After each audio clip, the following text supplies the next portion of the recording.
Today, ninth class, each student to Namaskar. Today, in the motion, I will want to teach you graphical representation of the motion.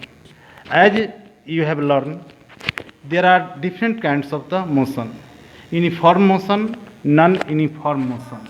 Also defined with help of example.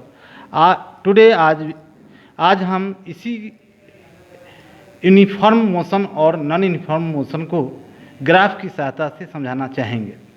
यदि कोई object समान समयांतराल में समान distance को travel करता है, ऐसी स्थिति में मोशन जो ऑब्जेक्ट का होता है वह यूनिफॉर्म मोशन कहलाता है।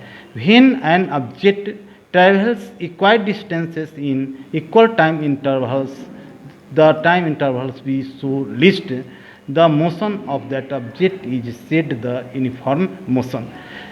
जैसे कोई ऑब्जेक्ट पहला सेकेंड में 5 मीटर, दूसरे सेकेंड में 10 मीटर, तीसरे सेकेंड में 15 मीटर दूरी तय करती है, तो यहाँ देखा जा रहा है कि समय अंतराल बराबर है 1 सेकेंड का, लेकिन दूरी भी 5-5 मीटर की बढ़ोतरी हो रही है।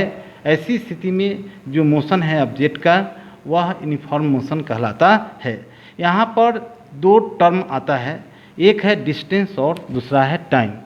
डिस्टेंस को हम वाई एक्सिस पर लेते हैं और टाइम को यदि एक्स एक्सिस पर लेते हैं और इस वैल्यू को पुट करके यदि ग्राफ खींचते हैं तो हम देखते हैं कि स्ट्रेट लाइन मिलता है।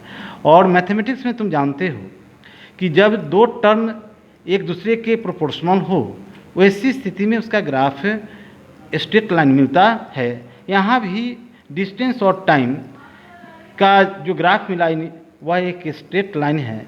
इससे स्पष्ट है कि डिस्टेंस और टाइम में एक रिलेशन है। Distance is directly proportional to the time. Time जिस अनुपात में बढ़ता है डिस्टेंस भी उसी अनुपात में बढ़ता है। ऐसी स्थिति में जो मोशन प्रोड्यूस्ड होता है ऑब्जेक्ट में वह मोशन को यूनिफॉर्म मोशन कहलाता है। और ऐसी स्थिति में हम चाहेंगे तो किन्हीं दो बिंदु पर हम किसी वस्तु का स्पीड गेट कर सकते हैं। और वह इस तरह से कि सपोज दैट यहाँ पर यह ऑब्जेक्ट है पी और आर के पोजीशन में, यदि हम गेट करना चाहें कि इसका स्पीड क्या हो सकता है, तो पी से एक्स एक्सिस के पैरेलल हम लाइन खींचते हैं और आर बिंदु से पॉइंट से हम वाई एक्सिस की पैरेलल लाइन खींचते हैं जो क्यू बिंदु पर इंटरसेक्ट करता है। ऐसी स्थिति में दो टर्म यहाँ पर मिल जाता है। क्यू आर डिस्टेंस को रिप्रेजेंट करता है, तो क्यू और आर के बीच 100 माइनस 60 होता है, 40 के बराबर हुआ। और टाइम जो है पी क्यू जो 15 और 25 के बीच का इंटरवल है, अर्थात टाइम इंटरवल 25 माइनस 15 बराबर 10। इस तरह से 40/10 मिलता है और इसको कैलकुलेट करते हैं तो 4 मीटर पर सेकेंड होता है। तो यह यूनिफॉर्म मोशन के आधार पर ग्राफ में हम किन्हीं दो बिंदुओं के बीच किसी ऑब्जेक्ट के स्पीड का आकलन मेजरमेंट कर सकते हैं इस तरह से।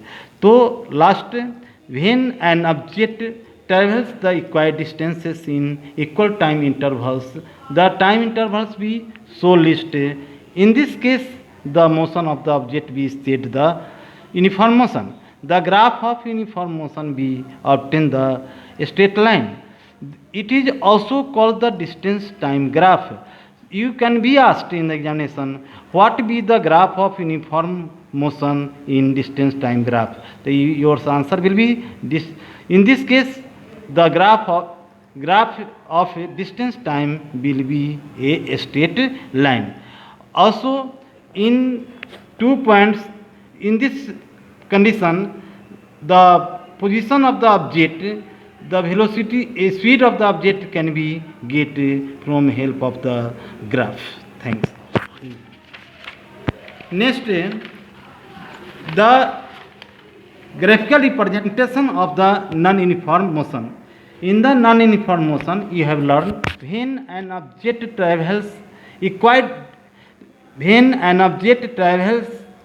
not equal distances in equal time intervals. In this case, the motion obtained in the object is called the non-uniform motion. जब कोई वस्तु समान समयांतराल में, समान टाइम इंटरवल में, समान डिस्टेंसेस यदि ट्रैवल नहीं करता है तो उस ऑब्जेक्ट में प्रोड्यूस्ड मोशन को नॉन यूनिफॉर्म मोशन कहा जाता है। यहाँ पर नॉन यूनिफॉर्म मोशन में भी डिस्टेंस टाइम की बात आती है। तो डिस्टेंस को हम वाई एक्सिस पर लेते हैं और टाइम को एक्स एक्सिस पर लेते हैं और इसका यदि ग्राफ खींचते हैं तो यह एक स्ट्रेट लाइन नहीं मिलता है। स्ट्रेट लाइन नहीं मिलने का माने है कि distance is not directly proportional to the time, अर्थात जिस अनुपात में टाइम बढ़ रहा है उस अनुपात में डिस्टेंस नहीं बढ़ रहा है या घट रहा है। ऐसी स्थिति में जो ग्राफ खींचा जाता है वह नॉन स्ट्रेट लाइन होता है। तो finally you can say the graph of non uniform speed B obtain is not a straight line. यहाँ पर एक चीज़ और तुम गेट कर सकते हो कि वेलोसिटी या स्पीड, यदि वेलोसिटी में डिस्टेंस, डिस्प्लेसमेंट और टाइम का रेशियो वेलोसिटी कहलाता है, तो ग्राफ पर डिस्प्लेसमेंट वाई एक्सिस पर लो और टाइम एक्स एक्सिस पर लो और ऐसी स्थिति में यदि ग्राफ खींचते हो तो वह वेलोसिटी का ग्राफ मिलता है। और यदि ये स्ट्रेट लाइन मिलता है तो ऐसी स्थिति में यूनिफॉर्म वेलोसिटी कहलाता है और यदि स्ट्रेट नहीं मिला तो वह नॉन यूनिफॉर्म वेलोसिटी कहलाता है।